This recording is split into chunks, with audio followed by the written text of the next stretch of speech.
यह है digestive disorders and constipation. ये कॉन्स्टिपेशन के लिए जैसे इलेक्ट्रोपैथी में एस क्लास का प्रयोग करते हैं, उसी प्रकार से इंडियन इलेक्ट्रोपैथी के स्पेसिफिक मेडिसिन में हम 21 नंबर का प्रयोग करेंगे। 21 नंबर द्वारा D4 स्केल में देंगे तो आंख को जो है सो बल प्रदान करती है, आंख को एनर्जी देती है। जब आंख को एनर्जी मिलती है तो आंख का जो भी फोकल मैटर है, जो भी गंदगी है, नहीं वह आउट करने का पावर बढ़ाता है। यानी 21 नंबर दवा इंटेस्टाइन को बूस्ट अप करता है, मजबूत करता है। तो कोई भी फोकल मैटर, कोई भी गंदगी हमारे आंख में नहीं रहता है। इसीलिए 21 नंबर का प्रयोग हम ल्यूकवार्म वाटर के साथ करेंगे, शुष्क पानी के साथ 2 बार 3 बार दिन में, तो हर प्रकार के कब्ज को धीरे धीरे खत्म कर देगा। और जानते हैं कि जब पेट में कब्ज होगा तो बहुत गैस फॉर्म होगा। जब पेट में कब्ज होगा, गंदगी जब बढ़ेगी आंत के अंदर तो बहुत सा वर्म का इन्फेक्शन आएगा, बहुत से बैक्टीरिया पैदा होगा। ड्यू टू बैक्टीरिया बहुत तरह का सिम्टम पैदा होगा। आंत में बैक्टीरिया हुआ, बैक्टीरिया का जो लार्वा है उसका, नहीं जो आंत से क्या बहुत छोटा सूक्ष्म होता है, लार्वा आंत को इंटेस्टाइन को जो है सो पेनिट्रेट करके छेद करके ब्लड में घुस जाएगा। अब ब्लड के माध्यम से बैक्टीरिया चला जाएगा ब्रेन में। जब ब्रेन में जाएगा तो आपको इपिलेप्सी होगा, मिर्गी होगा, नहीं पागल हो जाएगा, बेचैनी आ जाएगी।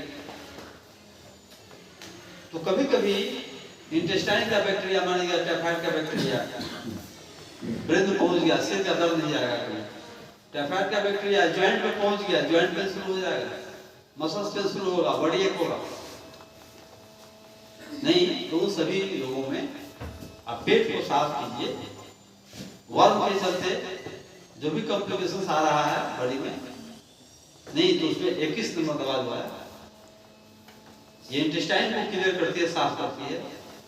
नहीं तो इंटेस्टाइन में कोई बैक्टीरिया भी पैदा नहीं होगा, तो कब्ज नहीं रहेगा। इसलिए कब्ज के कारण बहुत सारा सिम्टम पैदा होता है। तो कब्ज नहीं होना चाहिए पेट में। कब्ज को दूर करने के लिए डाइट से भी और दवा से भी हम कब्ज दूर करते हैं।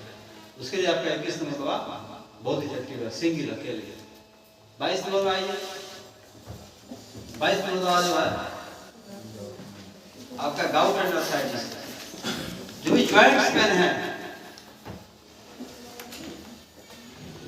जॉइंट्स पेन के लिए आपका 22 नंबर दवा है।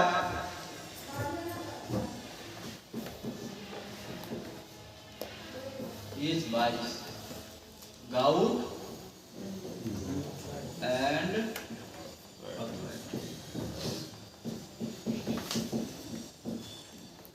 गाउट जो है अक्सर पैर के अंगूठे से शुरू होता है, छोटे जॉइंट से शुरू होता है।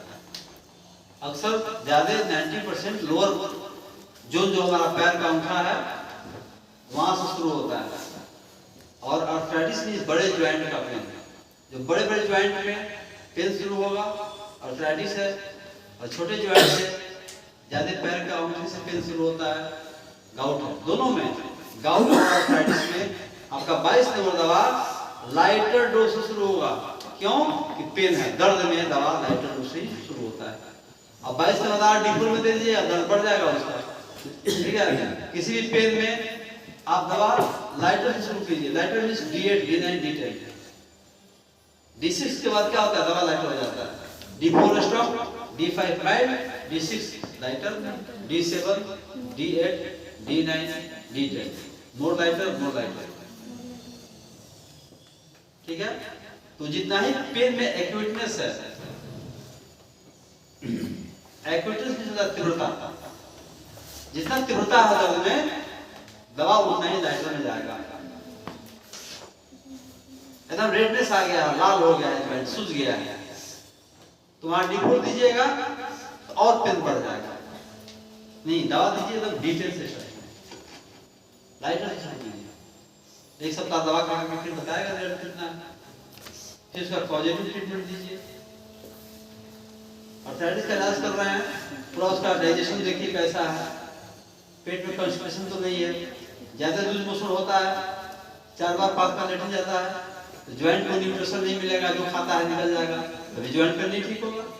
4 दिन पर लेटन जाता है, गंदगी आउट नहीं हो रहा है, उसका पूरा जो गंदगी है, जो पैखाना से, पेशाब से, पसीना से और फेफड़ा से आउट होता है, गंदगी निकलने का 4 वे है, स्टूल, यूरिनेशन, पर्सपिरेशन पसीना और रेस्पिरेशन श्वास।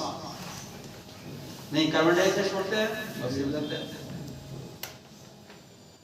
आप 1-1.5 लीटर पानी पी लीजिए सुबह में, कोई वर्क मत कीजिए, बैठे रहिए, आपको 5 बार पेशाब होगा।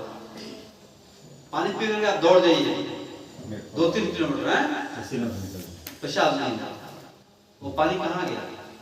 पानी जो है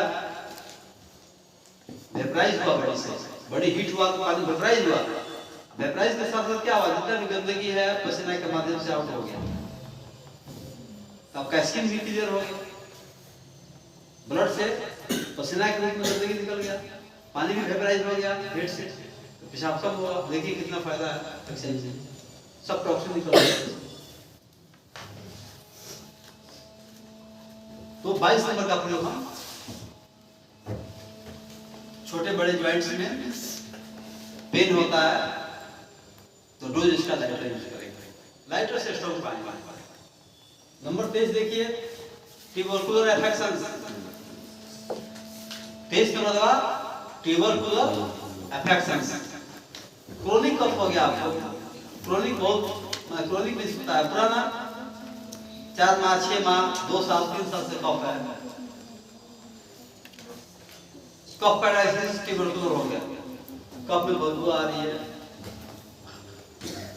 ब्लड आ रहा है, टीबी का डायग्नोसिस हो गया, टीबी हो गया, टीबी हो गया, ना स्पेसिफिक फॉर टीबी आपका टेस्ट नहीं होगा। कहीं भी लंग्स में सड़न हो रहा है, कफ में बदबू है, टीबी नहीं भी है, ब्रोंकिटिस हो गया, ब्रोंकिटिस बहुत कफ बनता है, बहुत कफ बनेगा, कमजोर हो जाएगा कफ से। वैसे भी केसेस जो भी होता है बैक्टीरियल होता है, वैसे भी केस में आप P2 का लाइटर डोज लिया, लाइटर डोज, हल्की मात्रा, बहुत कफ बन रहा है, बहुत कफ बन रहा है, कफ को कम करना है, लंग्स के अंदर कहीं इन्फ्लेमेशन है, कहीं डिजीनेशन है, कहीं सड़न गलन है, उसको रोकना है, तो 23 नंबर का लाइटर डोज से शुरू करेंगे। लाइटर से स्ट्रॉन्ग पाएंगे बाद में, जैसे जैसे डोज बर्दाश्त होगा, जैसे बीमारी ठीक होगी, वैसे वैसे हम डिटेल्स में D9, D8, D7, D6 लौटते आएंगे। बात समझ आ रही है आपको? चलिए, तो ये हो गया आपका 23 नंबर दवा। और टाइप्स ऑफ प्रोटीन एस्पेक्टेशन या ट्यूबरकुलर डायथेसिस।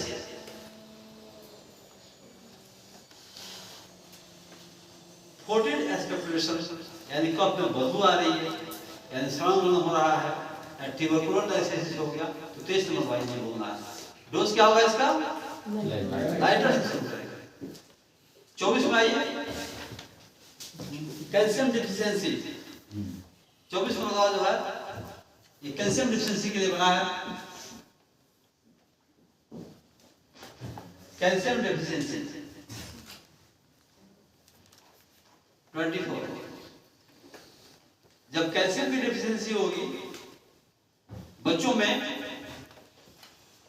रिकेटिक बीमारी होगी, बच्चा जल्दी चल नहीं पाएगा, बच्चा 2 साल का हो गया, नहीं खड़ा होता है, हड्डियां उसकी पतली पतली हैं, रिकेटिक बच्चा है, उसका डेंटेशन है, दांत नहीं निकल रहा है, दांत निकलने से वो सब कॉम्प्लिकेशंस हो रहा है बच्चे को।